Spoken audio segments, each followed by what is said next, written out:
दोस्तों, तो फिर हम आप लोगों के लिए लेकर के आ गए 5 ऑब्जेक्टिव क्वेश्चंस, और 5 ऑब्जेक्टिव क्वेश्चंस रियल नंबर का ही है।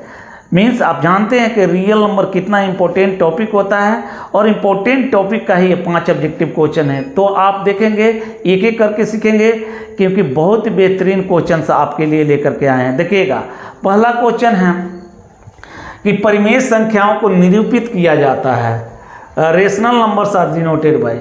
देखेंगे, क्वेश्चन 2 तरह से पूछा जा सकता है। रेशनल नंबर को डिनोट किया जाता है, रेशनल नंबर किस फॉर्म में लिखा जाता है। अब देखिएगा, ये 2 क्वेश्चंस को एक तरीका से ही पूछा जा सकता है। ये दोनों को मिलाकर के एक ही क्वेश्चन बन सकता है कि रेशनल नंबर को रिप्रेजेंट कैसे किया जाता है, कैसे डिनोट किया जाता है। रेशनल नंबर को डिनोट किया जाता है कैपिटल Q से, और रेशनल नंबर को लिखा जाता है P/Q के फॉर्म में, जहाँ Q नॉट इक्वल टू 0। बात समझ रहे हैं।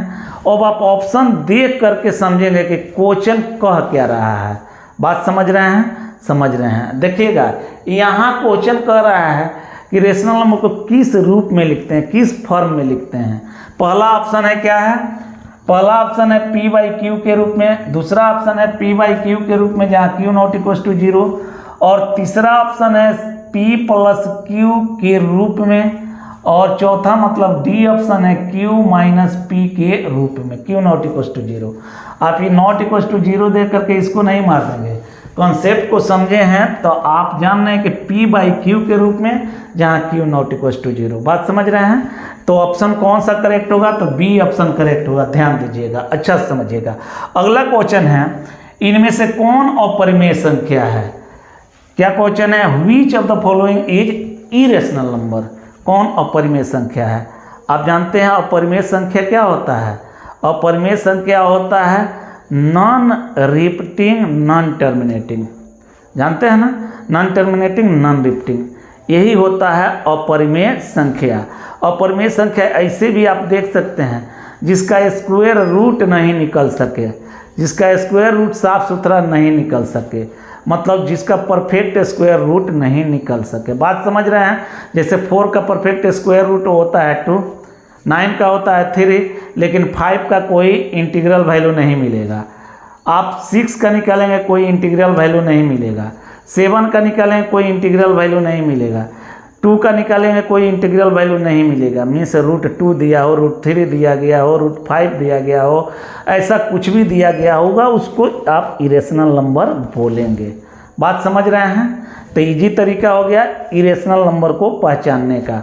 बाकी एक और अच्छा कंसेप्ट है, ये इरेशनल नंबर उसी को कहते हैं जो नॉन टर्मिनेटिंग नॉन रिपीटिंग होता है। आगे डिस्कस होगा इसके बारे में, अभी आप इसको समझिए। देखिएगा, ऑप्शन है 1.7 पे रेकरिंग। जहाँ रेकरिंग आप देख लिए, समझ जाइएगा कि यह रेशनल नंबर है। रेकरिंग जहाँ भी आप देखेंगे रेशनल नंबर। बात समझ रहे हैं। मीन्स दशमलव वाला टर्म में रेकरिंग आप कहीं देखेंगे उसको रेशनल नंबर। तो ये रेशनल नंबर है। यहाँ 2 भी रेशनल नंबर, √2 क्या है, इरेशनल नंबर। याद रखिएगा बाबू। ऑब्जेक्टिव क्वेश्चंस आते हैं। अब देखिए, परिमेय संख्याओं और अपरिमेय संख्याओं के समूह को कहते हैं, परिमेय संख्या और अपरिमेय संख्याओं के समूह को कहते हैं। देखिए, यह रियल नंबर के बाल बच्चे हैं, रियल नंबर के बाल बच्चे। वास्तविक संख्या को 2 भागों में पहले बांटा गया। वास्तविक संख्या को कितना भागों में, 2 भागों में। एक परिमेय संख्या, एक अपरिमेय संख्या। मीन्स एक रेशनल नंबर, एक इरेशनल नंबर। तो दोनों को मिला देंगे तो क्या हो जाएगा, रेशनल और इरेशनल को मिलाएंगे तो क्या हो जाएगा, बोलिए आप, क्या होगा, रियल नंबर होगा, मतलब वास्तविक संख्या होगा। क्या होगा, वास्तविक संख्या। तो कोई पूछेगा कि परिमेय संख्याओं और अपरिमेय संख्याओं को मिला दिया जाए तो क्या बनता है, तो इस सब को मिलाने से बनता है रियल नंबर। क्या बनता है मेरे बाबू, रियल नंबर। याद रहेगा ना, परिमेय संख्या और अपरिमेय संख्या को मिलाने के बाद रियल नंबर बनता है। तो रियल नंबर मतलब वास्तविक संख्या। देखिए, पहला ऑप्शन वास्तविक संख्या, दूसरा अवास्तविक संख्या, तीसरा विषम संख्या, चौथा अभाज्य संख्या। बात समझ रहे हैं, समझ रहे हैं। पहला मीन्स ए को पहला कह रहे हैं, सेकंड कह रहे हैं किसको, बी को। आप समझ रहे हैं, चीज़ों को समझ रहे हैं, कहीं से कोई दिक्कत नहीं। अब देखिए फोर्थ नंबर क्वेश्चन है, इनमें से कौन अपरिमेय संख्या है, इनमें से कौन अपरिमेय संख्या है। Which of the following is irrational number, ऊपर भी देखे थे, यहाँ भी आप देखिए अपरिमेय संख्या। अपरिमेय संख्या हम बोले रेकरिंग होगा तो क्या होगा, परिमेय होगा।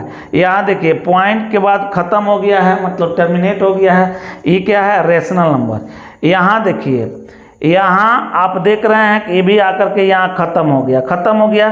खत्म हो गया का मतलब है कि ये क्या है, रेशनल नंबर। अगर यही चलते रहता और नॉन रिपीटिंग होता, नॉन टर्मिनेटिंग होता, तो उसको हम कहते हैं इरेशनल नंबर। तो इसमें कोई इरेशनल नंबर नहीं है, नन होगा। क्या होगा, नन होगा। ऑप्शन क्या होगा, नन होगा। याद रह जाएगा, इनमें से कोई नहीं। एक क्वेश्चन और आपको बता रहे हैं, ठीक है। दो या दो से अधिक अभाज्य संख्याओं का एचसीएफ क्या होता है। क्वेश्चन सुनिएगा, दो या दो से अधिक अभाज्य संख्याओं का एचसीएफ क्या होता है, महत्तम समापवर्त्य क्या होता है। बात समझ रहे हैं। तो मेरे बाबू, दो या दो से अधिक अभाज्य संख्या हो, उसका आप एचसीएफ निकालोगे तो 1 होगा। याद रखिएगा, दो या दो से अधिक अभाज्य संख्याओं का एचसीएफ 1 होता है। क्या होता है, 1 होता है। फिर एक बार सुन लीजिए, दो या दो से अधिक अभाज्य संख्याओं का एचसीएफ क्या होता है, 1 होता है। अब हमें आशा है कि आप इसे बहुत ही बेहतरीन तरीक़ा से समझ गए होंगे। इन सभी क्वेश्चंस को एक बार आप अच्छा से पढ़ेंगे, ध्यान से वीडियो देखेंगे, क्योंकि ये जो क्वेश्चंस हैं आपको ऑब्जेक्टिव क्वेश्चंस के रूप में पूछे जाते हैं। ठीक है, आप जानते हैं कि ऑब्जेक्टिव क्वेश्चन कितना ही यूजफुल होता है। परीक्षा के दृष्टिकोण से तो बहुत ही यूजफुल है, क्योंकि इसका मार्क्स कटता नहीं है, स्कोरिंग है। तो मेरे बाबू बहुत ही अच्छा तरीक़ा से वीडियो देख करके अपने कंसेप्ट को बिल्डअप करें और परीक्षा में अच्छे मार्क्स अर्जित करें। तो फिर मिलते हैं अगले वीडियो में। That's all, thank you very much.